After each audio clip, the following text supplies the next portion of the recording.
think about when I mention the number 10,000? What about 10,000 people? That was the number of people that participated in that clinical trial that I was in. And who knew that of that 10,000, I would know anyone that would get benefit from it? A few years later, that's just what happened.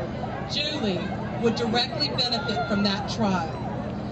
Considering working in West Baton Rouge Parish, and it's the smallest parish in the state, and that we've worked together for 17 years in the same office, I think that's pretty impressive. Hi, my name is Cyndi Jones. I work at the library in Port Allen.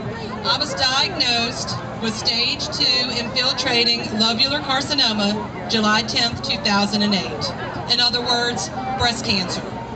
My tumor was not a lump. It was flat like a postage stamp, so they're not always lumps. It made me think back 25 years ago to my mother's breast cancer diagnosis and remembered her struggle, the surgeries and setbacks she had. Now it was my turn.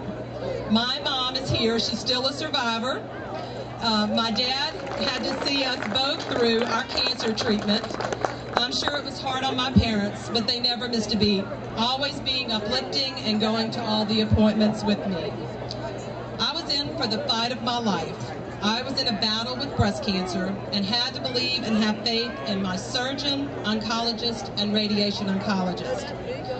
Early on, I had to hang on to this promise. It's 2 Timothy 1:7. For God has not given us a spirit of fear, but of power and of love and of a sound mind. My fear was big and real. When I saw my oncologist, he told me I would need chemotherapy because of the size of my tumor. My surgeon put a Metaport in there. I still have the scar.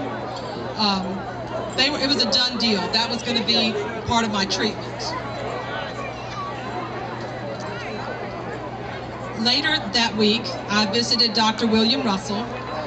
He was my radiation oncologist. He asked me if I would consider participating in a clinical trial that would determine whether or not I would need chemotherapy.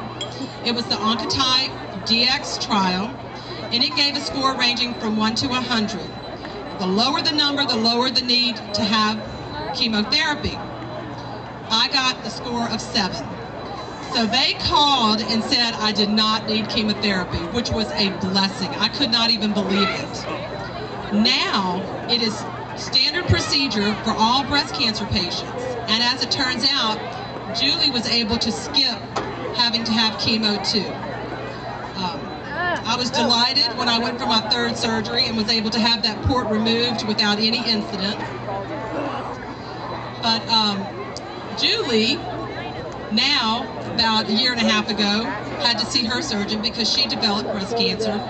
And I went with her to her first appointment, and it was very difficult. Imagine my surprise when her surgeon started mapping out the treatment options she had, and one was the Oncotype test.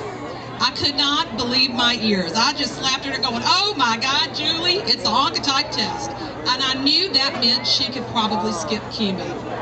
And I never imagined for a minute that anything I had been in with 10,000 people would help my best friend at work. So it's a small world. Comparing my treatment with Julie's, I had 11 lymph nodes removed. She had 1. I had 33 radiation treatments. She had 16.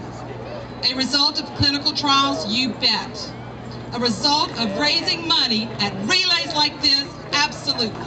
Thank you.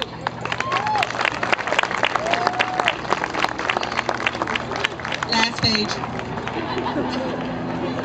Humidity. The Oncotype test too, for all of you out there, this is so wonderful because now they are developing the Oncotype test for other cancers, not just breast cancer. So as people have pancreatic cancer and lung cancer and other cancers, they're going to be able to determine whether or not people need chemo. So it might be a lot less chemo. I encourage, now that I have the floor, all you women, have those mammograms. Early detection not only saves lives, but it gives you better treatment options if caught early. Thanks to all the nice folks here who have put this relay on. Thank you for spending your time coordinating all of the events and having the kind of spirit that all of us need to succeed in our fight against cancer. Your dedication and love for cancer survivors and their families, especially in West Baton Rouge Parish, is unbelievable. We may be the smallest parish in the state of Louisiana, but you have the biggest heart of them all. God bless you, peace, and know that I now dance like nobody's watching, and I embrace life, and I come to events like this and share my story. I would not have done this 5 years ago. These are some of the wonderful things breast cancer has done for my life. There is life after cancer.